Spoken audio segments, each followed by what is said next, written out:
Hello and welcome to Leading the Way. My name is Eric Galimani. I'm gonna be presenting this podcast, and this is our first chapter of our podcast series where we dive into the heart of leadership within athletic teams. Today, we're joined by the captains of both the men's and women's soccer teams as they share their first hand experiences and insights on what it takes to lead on and off the field. From motivating teammates to navigating challenges, we will uncover the strategies and qualities that define exceptional leadership in the world of sports. So, lace up your boots and get ready for a game changing conversation. Welcome to Leading the Way. So hello Millie, hello Rafa. Hello. So Hello. nice to having you here, both of you, Thank you. men's and women's soccer captains. So in today's episode, we're delving into the role of communication in leading athletic teams. So in both cases, you have to obviously have like a leadership position in your teams. Joining me is Rafa Calderon. If you can talk about what's your background in soccer and maybe like a little bit of your history behind. Well, thank you very much, Eric, for the invitation. I really appreciate being here with you and Millie. I mean, it's an honor. So thank you very much for that.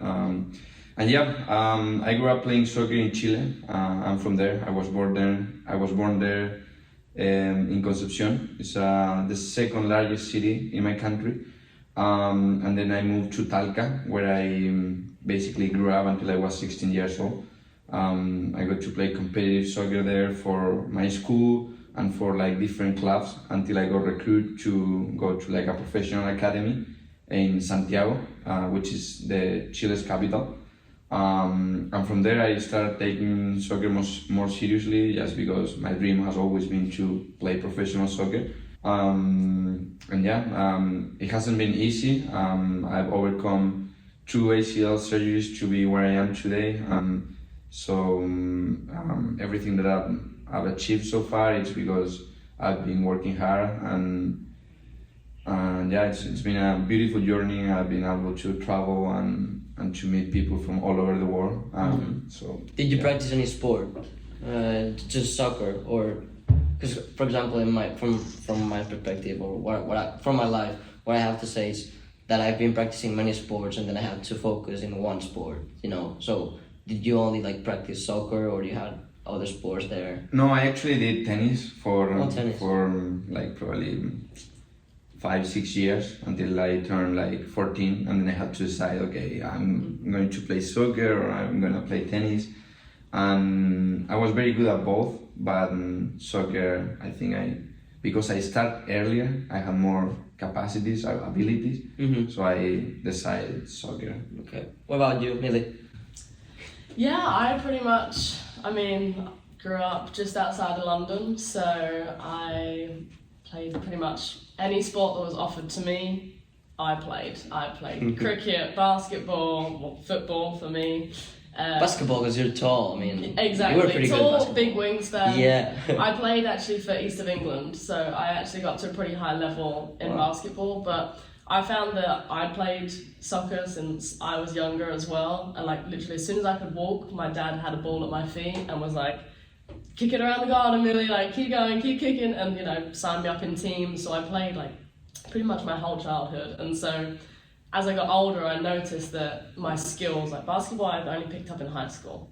So soccer was really my main sport. I loved it more. I had more friends in that sport. So same thing, came to an age time and they said, okay, we can't take you to all these different places. What one's it going to be? And I chose soccer as well and ended up here later down the line. So yeah. Here you are. So both as internationals, how is it to be in the States after 4 years, because both of you are seniors, just like me? How is it for you, for example, like coming here? And there's some rumors I heard about, because I love soccer too, and I know about the game, and I think it's different how you play here soccer and how it's soccer played in Europe. Definitely. But like techniques and how formations and everything. So how was your impact, or were you were you shocked when you first came here and you was like, oh, that's not the type of game I'm used to, or yeah? I would say that it was a bit of a shock culturally, obviously, one in home life and also two in terms of soccer. I think a big thing, or one big difference in terms of women's soccer, not so sure on the men's side of things, but for the women's side of things, it's a very technical game back home. But whereas here in the States, it's a lot of who's bigger, who's stronger, who's faster, you know, a lot of time in the weight room. And formation-wise, I mean, every coach is different, but I think the tactics is pushed differently back home. Like, our soccer IQ back home is pushed, like, nailed into you. Like, you need to know the tactics inside and out, whereas here, I think there's more of a push on the physical side of things, so less so much on the tactics growing up.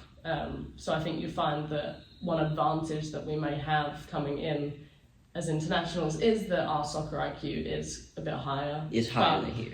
But not necessarily. You do get the odd few cases where, you know, most Americans who really love the sport have actually dived deep into the tactics. And, you know, if they watch a lot of soccer, World Cup is huge, men's and women's. So especially now, it's growing, a huge growing game. So I think it's interesting now to see those differences within the teams in the World Cup also. So I think I have experienced firsthand the physicalities and also the technical side of things, and so I did have to adapt my game coming here. I had to get bigger, stronger, faster, because otherwise I wasn't going to keep up. But technical side of things, continue to work on my technical abilities, and yeah. That's interesting, yeah. What do you think, Rafa? Yeah, From, I don't know, Chile's, like, how was soccer there, but maybe you found the same thing, or was it different for you, or just the same thing, or?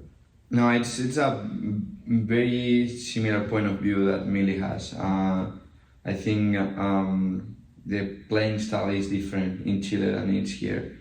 There is a big coaches there worry a lot about like the technical side as well. It's more important than anything else.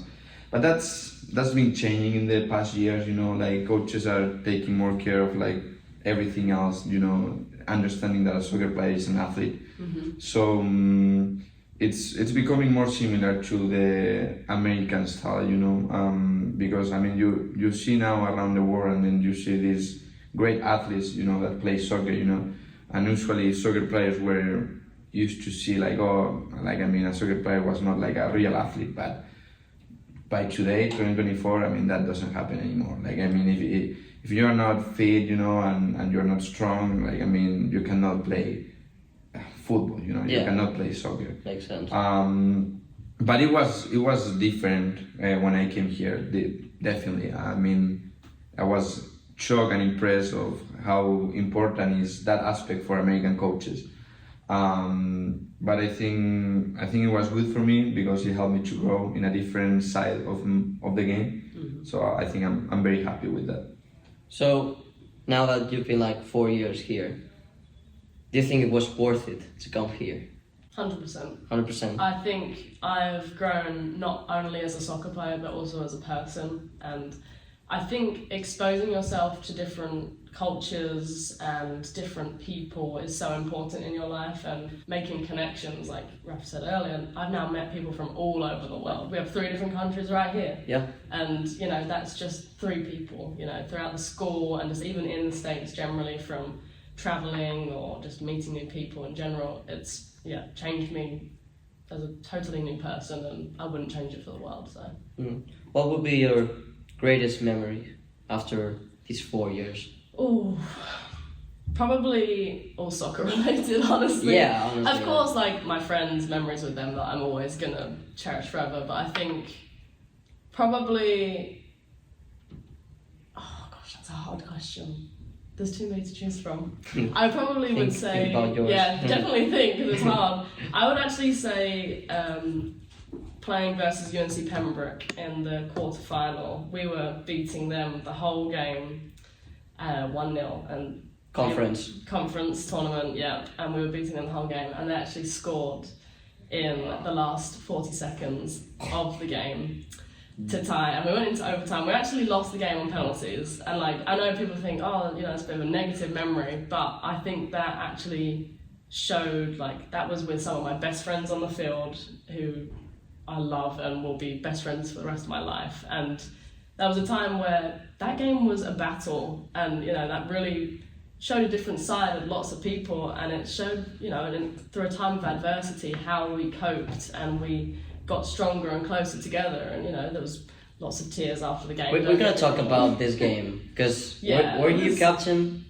Yeah, I was. So we're going to talk about that game and how you managed that. Yeah, it was a good game, but it's something that will always stick with me forever. Yeah. So, but of course, you know, We'll talk about games where I've it. scored goals, of course, Yeah. is good as well. What about you, Rafa? Do you think any memory that comes to you in your mind when talking about, you know, Emmanuel College? Yeah, I mean, yeah, we like, I mean, as a team, we have a lot of memorable games and great times, you know. I think that's one of the things I will miss the most, is just being like a team environment where like you can count on each other, and like, I mean, that's why I don't want to stop playing soccer, you know. I mean, I think it's something that is part of my life, and I don't want to leave it, you know. But if I have to choose one memory, I think I would say the game against Belmont Abbey this past fall. I mean, That was epic, yeah. I think it's, for me, it's one of those like sports memories that I will always remind. And you know, when you watch sports movies and like it's all like tension and what's going on, and like at the end of the game, I mean, I was thinking, just talking with my teammates, my friends, and it was actually crazy because I mean, we were up 1-0 as well until 20 seconds. Even worse than us. Yeah, and they score on us in the last 20 seconds of the game, and then we have to go to extra time, and then we end up winning the game with 2 minutes left. With the header. Yeah. So it's like one of those moments that, like, I mean, I think we always talk about this, but like, I think once we are like 10, 15 years from now, and then we meet each other and we're gonna be, oh, you remember that game? And then but like, I mean, that's like, it's special, you know.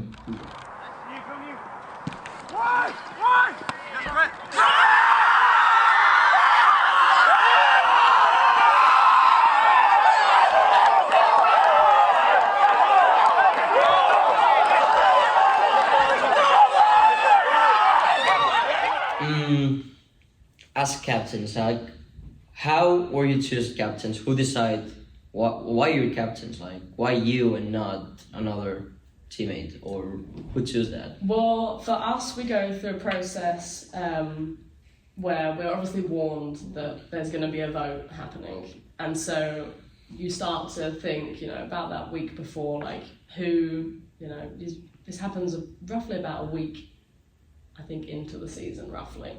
So you start to get a feel for everybody on the team, their personalities, their traits, what they're going to be like, are they leaders on the field, etc. And then we go through a vote, and basically you put down your top 2 people who as you want as captains. Even if you don't want to be a captain and they put you as captain, or you offer do. yourself. It's like an offer, yeah. Okay. So after the vote, they'll say collect them up, and at the end of the day, it is the coach's decision. So our head coach and assistant coach, they look through all the votes. They say, okay, Millie's got 5 votes. This person's got 4 votes. You know, count them all up, and basically, if they agree with those people, then they will basically call you into the office and offer it to you. So I know that I went up to the office. And it was sort of like, we didn't get any background, it was just come meet me at the office, so that could either be really good or really bad. Yeah. So, but thankfully for me it was good, and so yeah, sat down and they offered me the position, but they warned me, they said it's not going to be an easy position.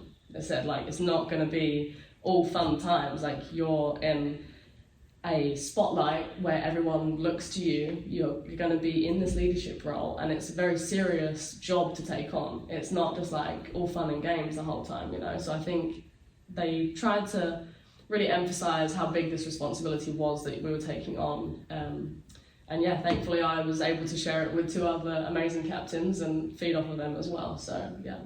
What about the boys? Is the same process that No, you go through? it's different. I mean, the coach just decide who's gonna be the captain. Okay, just by himself. Yeah. I mean, it's his decision. So there's no democracy. I think with girls it's different. I think you have to have that democracy because Yeah. they won't like. If coaches feel like Millie's going to be the captain, but two other people on the team are like, I don't want Millie to be the captain, they're not going to respect me. Whereas with guys, it's like, okay, this is a job. Rafa's my captain. Okay, fine. Will But with you girls, agree it's different. of being captain? Like, I mean, when Coach Tim asked me to go to his office and he offered me this, like, it took me as a surprise. I mean, I didn't know at the point, but I took it as an honor and as like, I mean, I've been working hard the past 2 years, you know, and as a It's like responsibility, recognition and as a big responsibility. I was. Tommy Hassi was captain too, so we were both named at pretty much the same time.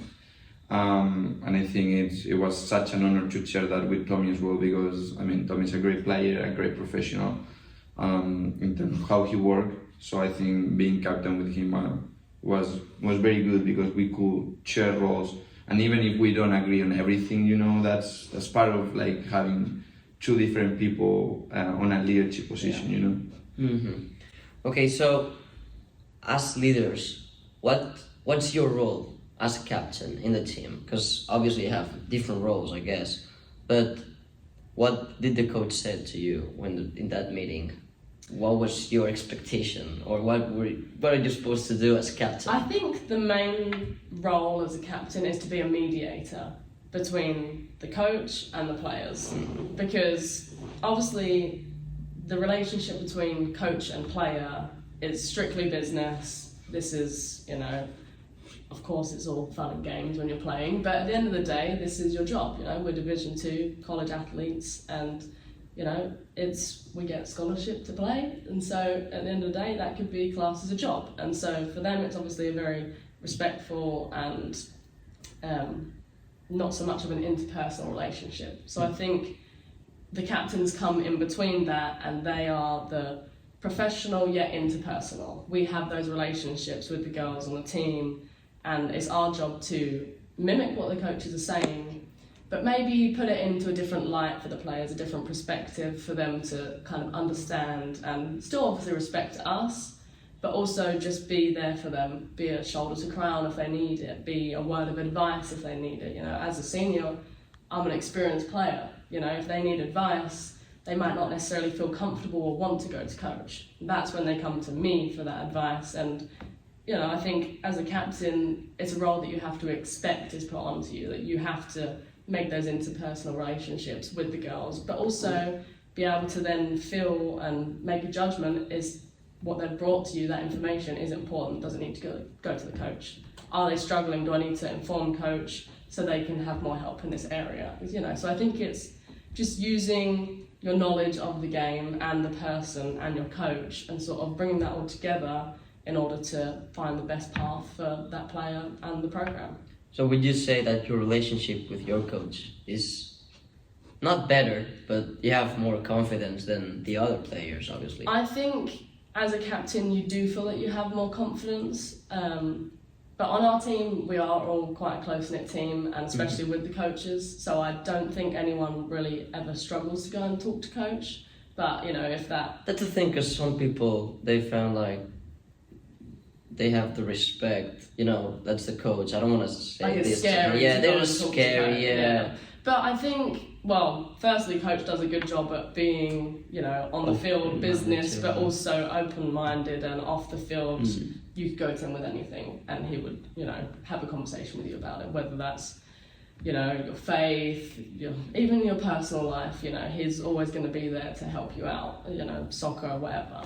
But I think as captains, we sort of relieve him of that role as well. We like sort of take that part of the workload and try to just help, really make their life easier. So it can be mainly soccer, and I think with girls, personal life does come onto the field sometimes, and probably not so much with guys. Yeah. But with girls it does, and so I think it's important that, you know, we sort of have to work around that and say soccer is our main priority.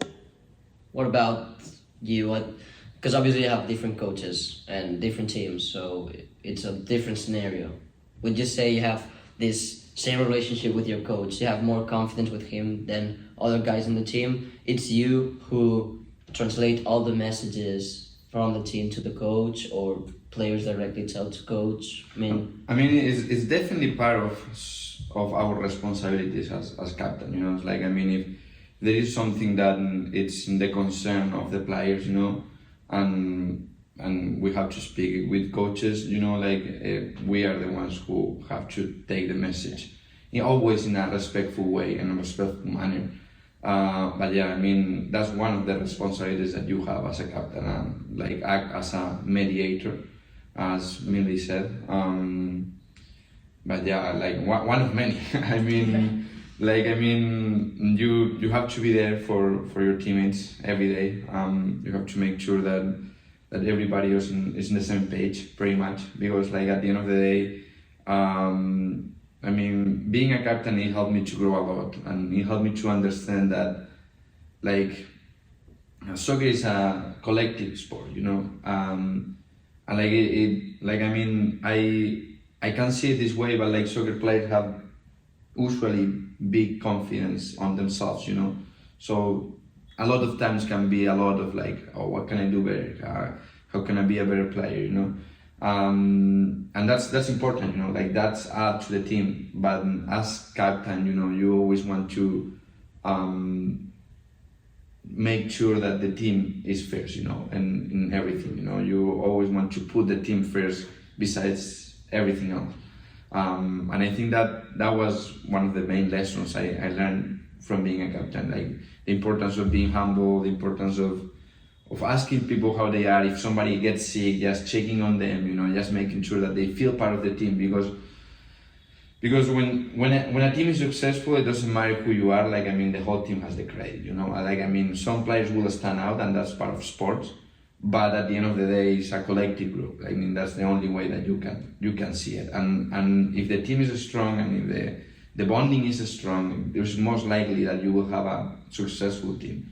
So making sure that happens in the locker room, on the field, and outside the field, like everywhere, in the classroom, at the CAF, just having good relationship with your teammates, having their backs, feeling like you can count on them.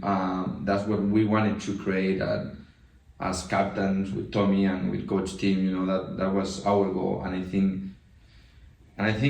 we achieved that, you know, like, I mean, we could see that in the past 2 years, you know. I mean, there is some big change in the culture, different to when I first came, you know. I mean, Coach Tim was here already, but he was building the program. I mean, he still is.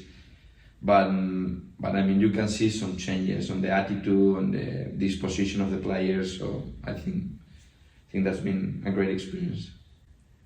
I have a really interesting question is, how do you get along? Because obviously you cannot get along with all the team, like all the teammates. How many people is in the team? 20? Like 27? Yeah. High 20s. Yeah. So it's not, you don't have the same confidence with people that you play in the field.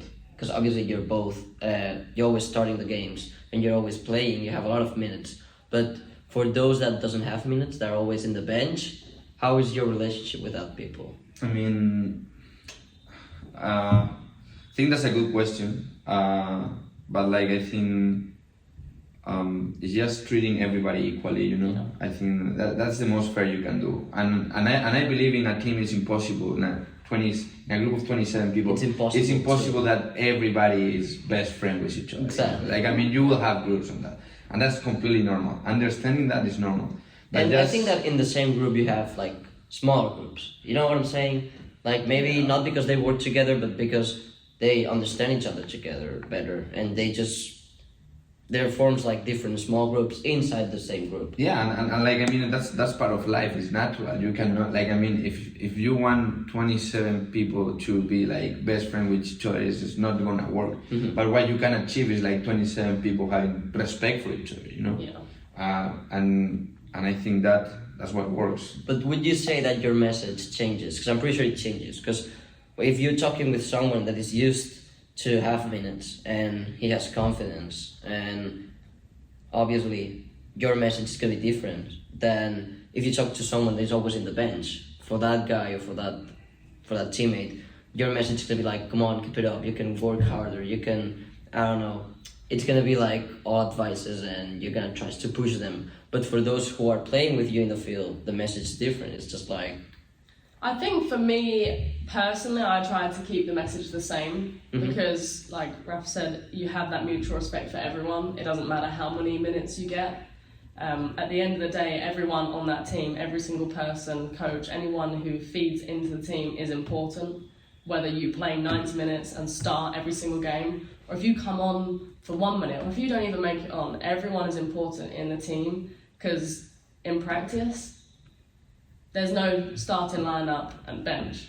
Everyone is one team, and that person who might be on the bench is also going to push a starter, and that starter is going to push the person on the bench. So it's important to have this healthy competition, and for me, I try to treat everybody the same, no matter their playing time. Everyone is my teammate, I respect everybody equally, and I might be more encouraging to maybe somebody on the bench. It might just be different advice, not necessarily different in how I approach it, just different advice that I'm giving to them. But overall, I try to encourage every single one of my teammates the best I possibly can. what about those teammates that are struggling with, I don't know, injuries? What's the message? Because I know that in your team there are some players that have injuries and they don't get to play. How do you manage that as a captain?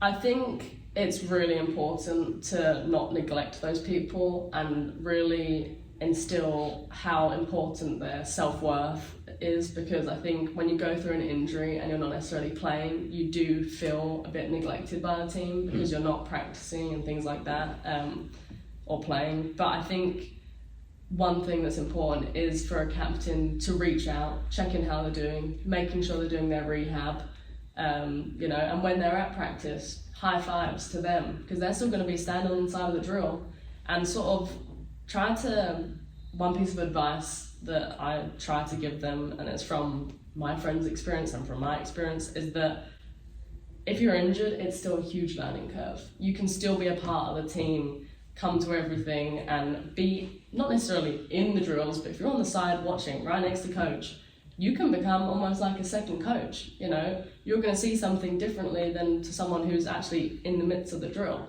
So it's important for them to know that their worth is still very, very high, and we need them as much as we need an able-bodied player who is playing. So just really reaching out and checking on them is really important, just to make sure they're doing okay mentally, because that's a really big side of sports and something that's being pushed now quite a lot. And so I think just checking in and making sure they're all right, just being there to listen if they're not. So for you, Rafa, I know that you have some differences in the team. For example, you boys have to accomplish, or you have like mandatory study hall hours, and obviously you both have workouts. How do you push your teammates to go to these workouts or to go to these study hall hours? Because these activities are not our favorite as athletes. I mean, I love working out, but there's people that doesn't, and obviously study hall, I mean, you don't have that motivation to go there and study. So I think it's your job, right, as captain, to push them and hey, everybody go to the study hall. How do you do that? How do you manage that? Yeah, no, absolutely. I think is making understand that it's part of the experience of being a student athlete.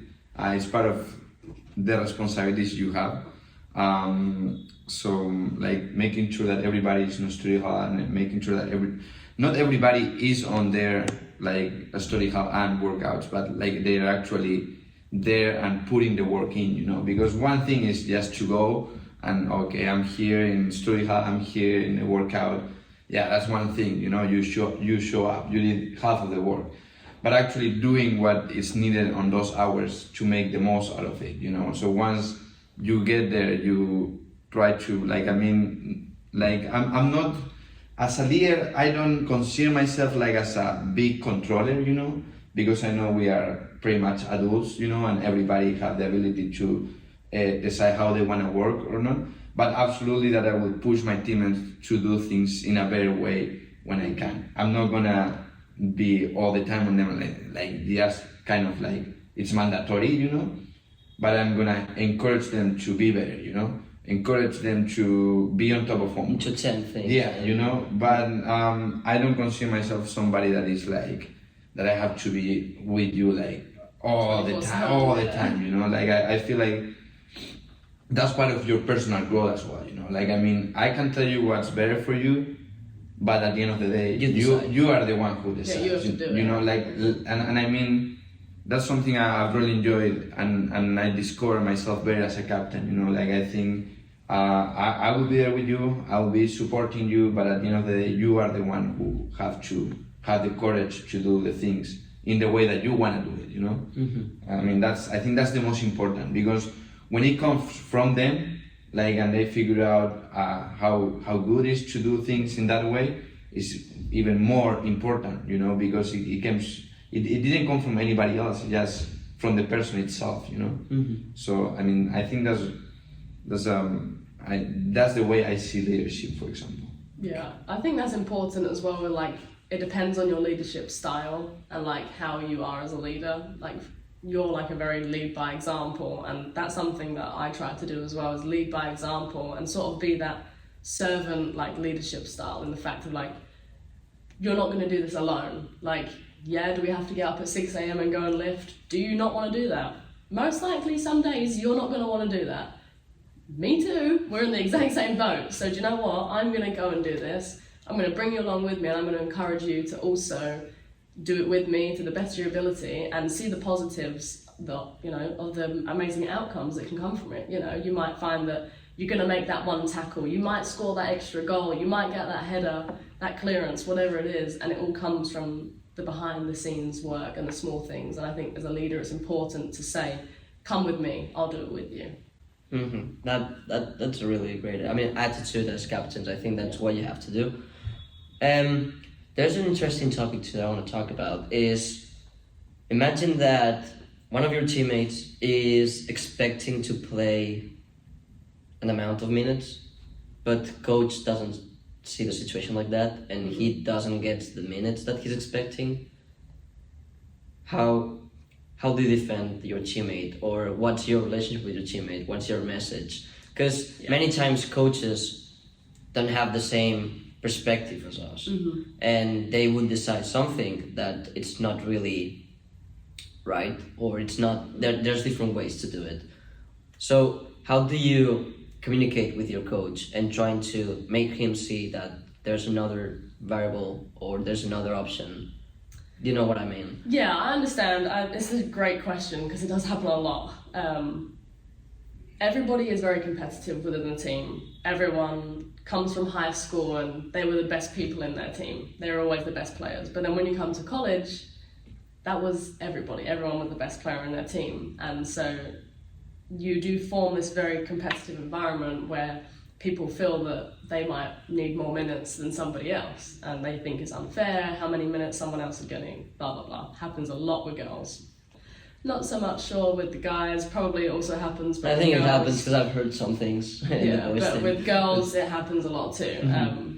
And forming that opinion as a captain, it's quite a difficult situation that you get put in, because they assume that because you're a captain, you're close with the coach, and you know extra I think the inside thing is that information. you have different judgments, because Yeah. you think that this guy plays better, but the coach thinks that the other guy plays better, or the other girl plays better. What's your position here? And I think it's important to mimic the coach, but also be very empathetic in that standpoint, and also say, you know, this is, at the end of the day, coach makes the final decision. I'm not making these final decisions.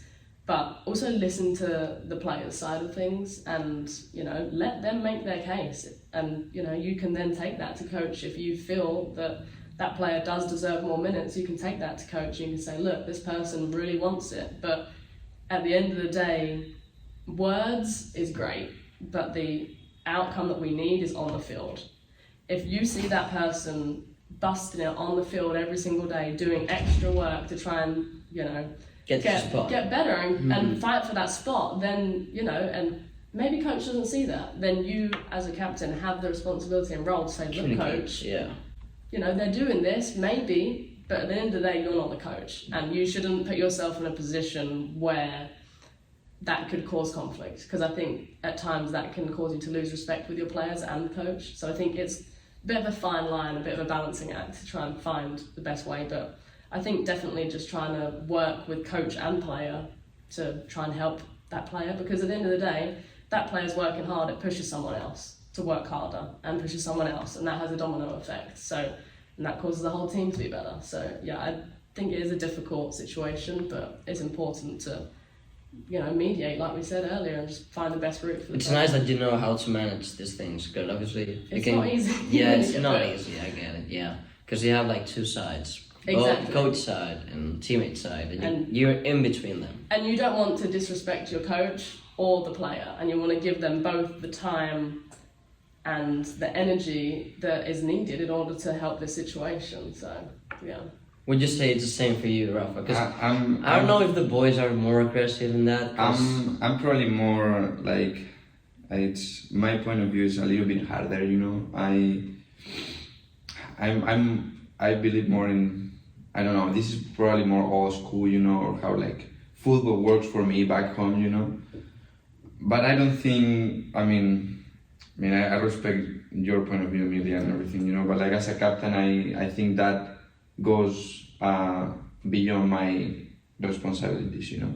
You know what I mean? I mean, I think once it comes to the players who are gonna play the game, you know, it's not anymore. I mean, what I can do is to encourage the people who is not playing to work harder, you know, or to do better in practice. But the way I see football, you know, and the way I grew up playing football, I cannot go to a coach and tell him, hey, you know what, this player needs to play, you know, or like. Yeah, no, I would never do that. Yeah, It's, like, I it's mean- not our place, is it? imagine he's wrong. Like he's so wrong, and you can see like, or imagine like he really likes that player because how he is with him and his relationship, and maybe the other guy that deserves playing, he doesn't have a great attitude and he's just in the bench because of his attitude, but his quality or his game is way better than the other player and would obviously help you perform better as a team. Would you say something to coach or under his decision? No, like that's part of football for me. I've been in position like that, you know, like football works like that in different teams. Sometimes the coach like you, sometimes the coach doesn't, sometimes the coach sees something that you don't see, you know, and you have to respect that. For me, like how I grew up, you know, is like if you are not playing, you just put your head down, you work, you wait for your opportunity. Once you get your opportunity, you take it, and if you take it, and if You get rewarded. things are fair, you are gonna get reward. You will, you know. I mean, and that's how it works. Like, I mean, that's how men's soccer works for me. You know, it's not like about like, and this is something I like. You hear a lot in everywhere, in every team, because it's impossible to have 27 people and have everybody happy. Yeah. There's only 11 players that can start on that field. That's never going to happen. Yeah. So you will always have people who is complaining, people who wanna play more, you know, people who are maybe are not playing in their. How do you react to complaints? Does the players complain to you or directly to the coach?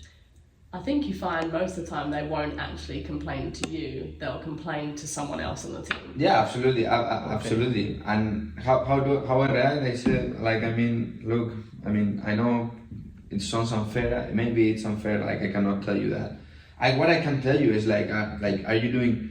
Because like for me, as an athlete, you know, the way I see things is, am I doing everything in my power? Am I doing everything that I can control to be in the spot that I want to be? Okay, so like then I when I start a conversation with my peers, you know, and they are asking, but I'm not playing, and I am like, okay, so are you eating right? Are you going to the gym the times that you have to go to the gym? Are you going to bed early? Do you have a routine? Are you on top of homework? Are you doing everything that is in your control to be able to say To be the best, like to be the best player you can be. Yeah, and like to not put excuses. Like for me, that's a big thing. Like, I mean, I will always put myself to high standards. You know, I will always try to if I have to blame someone, I will probably blame myself first, you know, and then start thinking, okay, why I'm not playing, you know, I know that this is very difficult because you have what we talk a lot. You have a group of 27 people. 27 people that are all different, that comes from different backgrounds. So not everybody think the way that I think, you know. They are used to do things in a different way, you know, and that's completely normal. But just trying to impact them of the way that I see things, you know, as like, am I controlling everything I can control to achieve the outcome that I want? And then I can start like, okay, if I'm not playing, but I'm doing everything on my power, everything on my control, then I can start complaining, you know. But if you let them figure out that, you know, then they start changing some stuff and they might find themselves playing more, you know. Yeah. So like, I mean, that's the way I can impact people. But again, like, I mean, I cannot be on you 100% all the 24/7. You Yeah. know? I mean, I will encourage you, but I like, I mean, if we go to a cafe and then you are eating what you want to eat and then I'm eating what I always eat, I'm not going to tell you, hey, you eat this, you know, like, I mean, it's your decision. You do you, yeah. You are 18, 19, 20, 21 years old that can decide for You can decide. yeah, you know, but I'm not going to be you, oh, no, you have to do this and you have to do this or you have to do it. No. Like, I mean, it's not how it works for me, you know. I think it's important, like, just to piggyback off of that, like, as a captain, you just guide them and go through that journey with them. You don't make any decisions and you don't have any opinion on it, but you just go with them through that journey of working harder. Because at the end of the day, like you said, if you do put in the extra work, you might find that that person who's complaining probably isn't putting in the extra work. So if you advise them to put in the extra work and then you just guide them and just encourage them throughout their journey, you'll probably find that they do start getting more playing time. Because if they start eating right, doing extra work, lifting, Sleeping getting on top, early. sleeping, that's all key components to being an elite athlete, you know? The best shape, yeah, the best And shape you can. if you're in the best shape and you start learning more tactical side of things, you know, understanding the formation you're playing, different moves, different, you know, you're gonna start to see more playing time. And as a captain, you can't make any decisions or judgments. You can't have an opinion on it because at the end of the day, it's the coach's decision who plays, not ours. Have you ever been like a devil's advocate? Like, for example, coach saying we're gonna play this formation, but all the team agrees that maybe you've practiced another formation and you like better the other formation. Have you ever tried to pursue your coach about something, you know, to change his mentality about something or his opinion about something? Yeah, well, when I was younger, as a freshman, yes. But as I've gotten older and learned that it's better to not do that.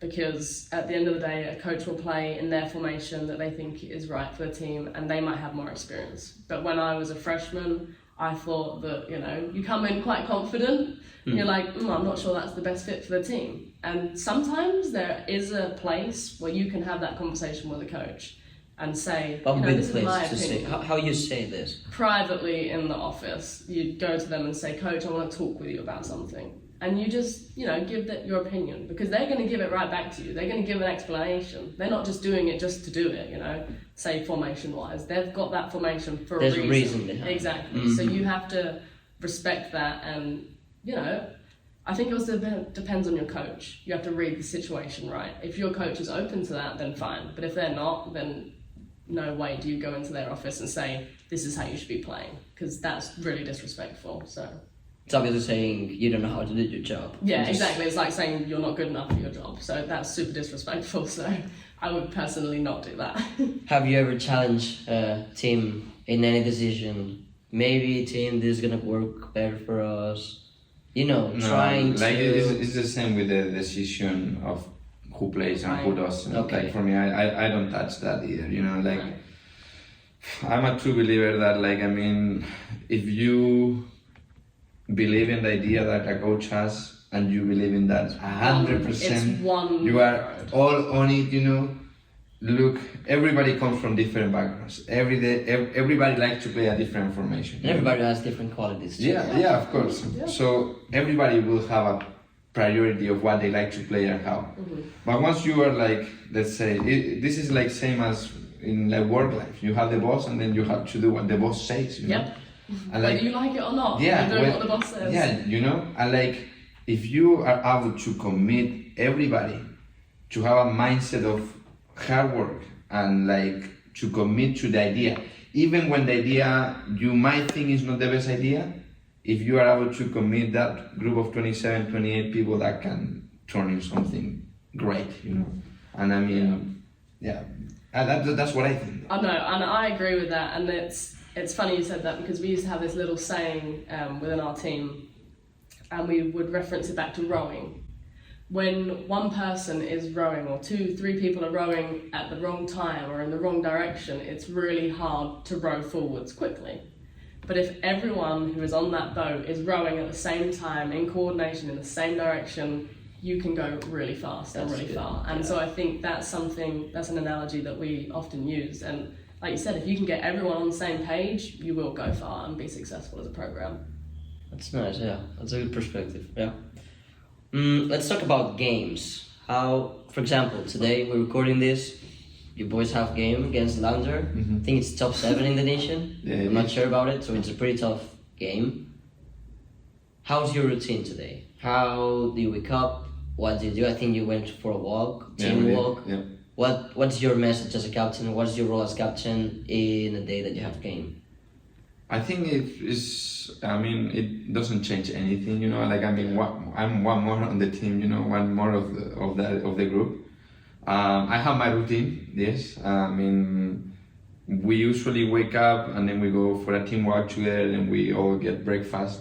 Why is it like useful a team walk?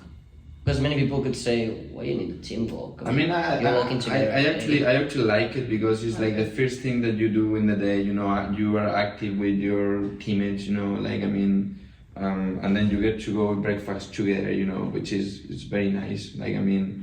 And you get to stretch a little bit. You get to increase your heart rate in the morning. You know, so it's more like a healthier thing to do. Yeah, it's something more like to activate, to let the body know that. Yeah. I would argue like mentally as well. I think physically it definitely does, but mentally and socially, like that's the first thing you're doing in the morning. You're getting up, you're getting fresh air. So physically great, but mentally great as well. Clear head, you get to spend time and bond as a team, and that's the first thing on your mind. That's your first priority of the day, is the team. And I think that can translate on to what is people talking about? Do you talk about expectations on the game, or you don't really talk about the game at all? Or I think it can be a mixture depending on the people in the group that you might be near when you're walking, but I think for me, I do often like to talk about the game and like expectations and, you know, any worries as well, because, you know, your teammates are there for you, and just because we're captains doesn't mean that we don't get anxious before a game or something, you know, so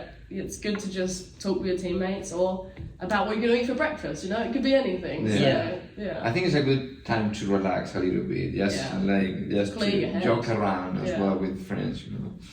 I think I really like it though. I mean, I think it's a good thing. It gets you ready, you know, like in that mindset about today's game day, you know. Yeah. So once you're in the field, you start by playing a bit with the ball and, you know, start passing it around. Once everything's done, before starting the game, you all come together, I think. I don't know, you do it too, We yeah. do, yeah. Yeah. What's the message? Because I think the captain talks there, and it's right before the game, in the middle of the field. What's your message before a game starts?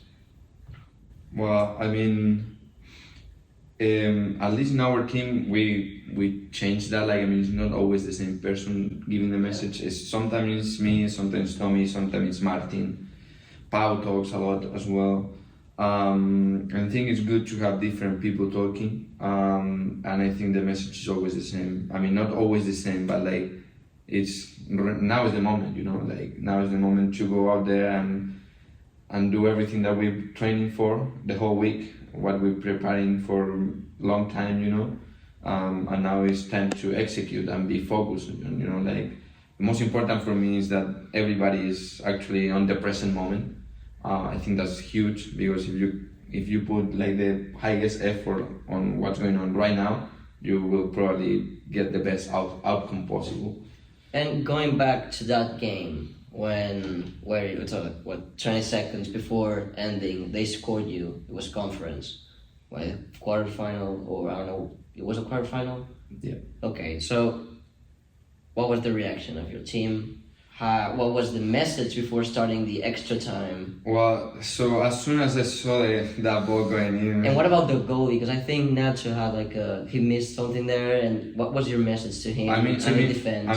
The first thing I thought on that moment was we had to have Nacho's back. Like Nacho has saved us during the season multiple times, and not because he did a mistake in here, that it's gonna take a 2 overtime. We just have to have his back. He needs to be confident going to extra time. Yeah. So the most important when I saw the ball going in, I was we were so close, but how fast can we change the attitude? Okay, this already happened, and it's already in the past. How can we change that? And I remember because I actually talked on that period, and I said it's very easy for teams to be good with everybody when things are going right. When you are winning, when everything, it's happiness around the group. When the results are good, it's easy to everybody happy. Yeah. But how is your response when things are not good? Because I want the audience to try to imagine this situation. You're in conference, winning against a strong team. I think it was 2-1. And you get... We were 1-0. 1-0, okay, 1-0. And they scored you when there were 20 seconds left. So I imagine that the reaction of the whole team... I'm very friendly with Pau, and I know Pau, I know Iker, I know all the Spanish guys there. They were mad. Yeah, they were mad. and with a good reason, because you work for 90 minutes to achieve a result, and then you feel at the end. Yeah, at the end it's just escape from you. But that's the moment that I think what you have worked for. Those are the moments that why you have put so many hours into team bonding and team working. That's on the moment the field, to prove off the field. that you're a good, strong team. Exactly. Yeah. I like this game because I told you at the beginning what I thought. It's almost like a movie when you tell everybody. Mm-hmm. But as a captain, I was super proud of seeing all my teammates on extra time. I remember I have a very clear view in my head. Second half of the extra time before we score, Nathan sprinting to record the ball, he didn't get it. Boom, Chris going right after. Boom, Colin going sprinting, and it's 105 minutes, and Everybody pushing themselves. Yeah, see the guys sprinting, and I remember just being on the game, and this doesn't happen often to me, because you are so focused that you don't. But that the moment I figured out, I was oh wow, I'm with a world class group, if these guys are busting their they're doing everything they can to win this game, and everybody's trying to put that effort. I was oh please, I was praying God help us, Please, help us to win. I cannot be more proud of this group. I was I don't care what happens, but this makes me proud, and I feel everybody else could feel that, and then what happens next is history. How was it? What was your reaction? Scoring, I saw your hands on the head, this, not believing, just like that. What was team reaction, coach's reaction? What was his message after the game? Wow, I think, when we scored that goal, I just remember... We're gonna put that goal. I want you to pass the video. I'm gonna put that goal because everyone has to watch that. Yeah, it's pretty epic. I just remember Tommy crossing the ball, and the ball was coming. I just saw the ball, and then Ross came out of nowhere, boom, put the ball in the top corner, left corner, and it was I don't know, it was thank God, Yeah. This is incredible, and everybody's celebrating. It was. What about the coach? Tell me more about the coach. I think this team was super proud. You live for those moments as an athlete and as a coach. Yeah. It would be nice to have won 1-0 and have the rest, but like when, I mean, it's like a movie for me, you know. It's like a thrill, isn't it? Yeah, like I mean, as an athlete, you live for that. Like I mean, you think in athlete's life, everything is easy and everything goes smooth, you know. Yeah, for maybe for a couple athletes, top athletes in the world, like, but not even for them. There is always something that you have to overcome Some to adversity. get to somewhere, you know. That's part of sports, and I think that game defined like very well Why you worked for so hard, Yeah, and and- that was the result. and why we seeing love that. sports, you know. Like Yeah. I mean, it's like have resilient on you, you know. Be resilient. Yeah. Because like I mean, okay, you're winning, you get knocked out, but then you get up and then you try it again and then you achieve the goal, you know. So I think it's the best memory I have from college. Let's talk about your best memory. And do you remember your role as a captain before starting the game? What do you usually say to the girls? How would you motivate them? I don't particularly say too much before games. Well, you don't say too much, but it's only you that talks, or it's like Rafa said. There are different teammates that. In our huddle, quite a lot of people talk in our huddle. We had 3 captains. Each of us did have something to say before, but it wasn't like this big speech or anything. It was more just like little pieces of information. Like Rafa said, this is the time, this is what we've worked for. Let's go and show it. You know, let's go and prove that we're a good enough team to beat this other team, and that we're going to go and do it. We're going to work together as a team, and you know, it does depend on the game. Sometimes there's little pieces of information like the weather, the sun is in the goalie's eyes, you know, this player is, you know, this defender in the back is shorter. Let's see if we can try and overload here. You know, there's little pieces of technical information like that, but a lot of the time it is just encouragement, a time to come together as a team, get a little bit riled up, you know, get excited. Because at the end of the day, this is what you practice for, this is what you work for. You don't practice really, really hard for a whole week just to, you know, oh, Monday we get to practice again. No, it's for the game. Everything you work for is to go and prove and put on a show, you know. And so I think it's important that you get excited and just get everybody into the right mindset and, yeah, get everyone ready to perform. Talking about, because you said before, that match ended up with a penalties. Yes. How is it? Who decides who shots, who doesn't shot?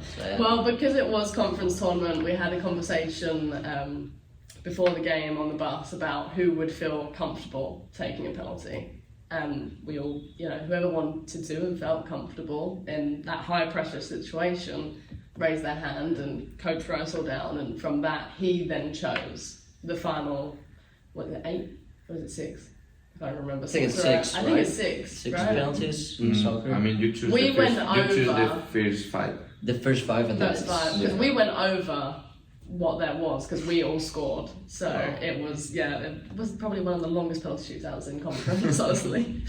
But so coach has the final decision, but I think it takes a lot of courage to put your hand up and say, at the end of the day, if it comes down to penalties, I'll stand up and take one, because everyone is watching you and you have a huge responsibility on your Oh, shoulders. you The just whole have team. all the team in the back, yeah. Exactly, your So- whole team is counting on you to score, and so I think it's quite a daunting role. Like a lot of people, like seniors, didn't put their hands up. I was a junior at the time, and I had already taken 3 penalties, so I was like, I'd been the penalty taker, so I'm not gonna shy away now for this opportunity. So Would you raise your hand if at the same time, imagine you're a freshman, Yeah. and you obviously have that same confidence. Would you raise the hand too, even if you're a freshman? yeah, I did. I had to take a penalty as a freshman. But you were not. Oh, you did take. As a penalty. freshman, I had as well, yeah. Okay. Freshman, sophomore, and junior year. That says a lot about you Yeah. and the confidence you have with yourself. It was not necessarily instilled from myself. It was from my teammates encouraging me. My first penalty, I actually won myself in the middle of a game, actually versus UNC Pembroke. And I had the foul drawn on me. It was 0-0, about 20 minutes into the game. And they said, can you, I was freaking out. I didn't think I was going to take the penalty. And one of my teammates who was older than me, she said, look, you're going to take this penalty. Take a deep breath, relax. You've won it, you're going to take it. How many times have you done this in practice and in your life? So many times. So what's different now? You're going to stand up here, you're going to kick the ball, and it's going to go into the goal. That's it. Plain and simple. That's all you got to do. Don't freak out. It's always doesn't matter, simple. you It's know. always simple. And then And they say to taking you, a penalty is it's a mental thing. It's nothing to do with skill. Everyone can stand, 10 yards away and kick the ball into the goal. Even little kids can do that, you know. It's all mental, and I think if you can get yourself relaxed into a clear mindset and say, okay, this is an everyday thing. I'm just going to stand up here and I'm going to convert this penalty. And I think that was basically all I did to myself. I got myself into that clear mindset. I took a deep breath. Breathing is really important to me whenever I'm taking any penalties, and so took that deep breath, and I was thankful. I converted my penalty, and I was actually quite nervous because in this game for UNC Pembroke in the tournament, I'd actually already taken 3 penalties against this girl, the same goalie as well, and so she had known where do you go. So I was having a bit of a mental battle, like, okay, well, do I play in the same spot as I normally do? Do I change sides? Do I change my position? You know, do I try and hit a top corner? Like, this is a big penalty, I need to score it. And so I actually didn't change my position because I thought she was going to be thinking the same thing. Is she going to be changing her position? Is she going somewhere else? Is she going to just wait for my reaction, sort of thing? So I just remember standing up there saying, I'm going to kick this ball as low and hard as I possibly can into that bottom left corner, and I did, and thankfully it actually hit the inside of the post and went in.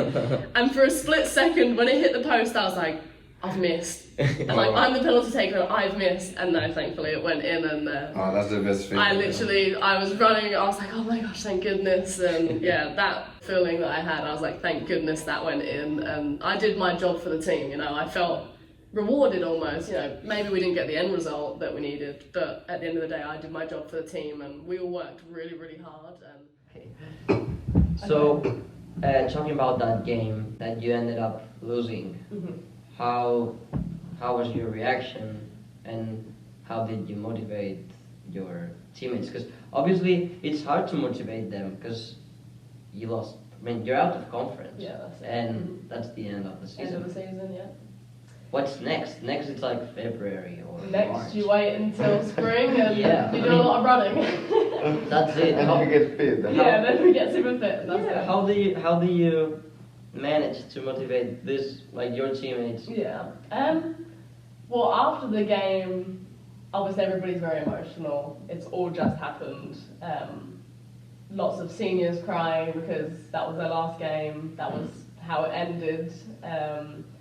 Lots of other people also crying because they're upset for their seniors. It's the last time they're going to play with this specific team and have core memories with this team, these people. So I think it's quite a hard and not a very nice way to end the season. But for me, I didn't felt like we lost. It was weird, very weird feeling, which I'd never quite felt before. But it didn't feel like we lost because technically we tied the game.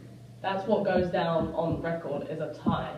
And losing on penalties, at the end of the day, that's not a team thing. It's an individual thing, and normally one person always feels responsible for it, but it is not by any means their fault. And so I think in a leadership role, you sort of have to comfort those people. Like, unfortunately, in this time, it was actually a freshman who missed the penalty. Wow. And so for her, I think she felt very responsible, like she'd let everybody down, and that was by no means the case at all. And I think just comforting her, comforting the seniors, and just sort of knowing that we gave our all, and we can be proud of our performance that we gave. It just wasn't our day that day. So you just sort of, that's how sports go sometimes. Simplify things, not try to think too much. And just try to be together as a team. Yeah. Like, not trying to think too much about what's just happened, just more be there for each other and, just be a comfort and a shoulder to cry on, really. So, yeah. Okay, so that's it. Thank you, both of you, for being here, for sharing your insights as leaders. I think you are good leaders. I really like your perspectives and how do you manage everything, because it's more than being captain, obviously. There's many things to take into account. and I think you're doing a great job. Good luck today on the game, Rafa. Thank you. And Millie, Go beat 'em. I'm thrilled to see you, the women's soccer team, also performing. Yeah. And on the next chapter, we're going to talk about leadership in athletics teams, but in teams that play individual sports, like, for example, golf or fishing or bowling. So I'll see you on the next chapter, and we're going to have Logan Rees with us, men's golf coach, and we're also going to have Brock Barber with us. So I'm very happy for me to announce this, and we'll see you on the next week. Thank you, guys, for being here. Thank you for having us.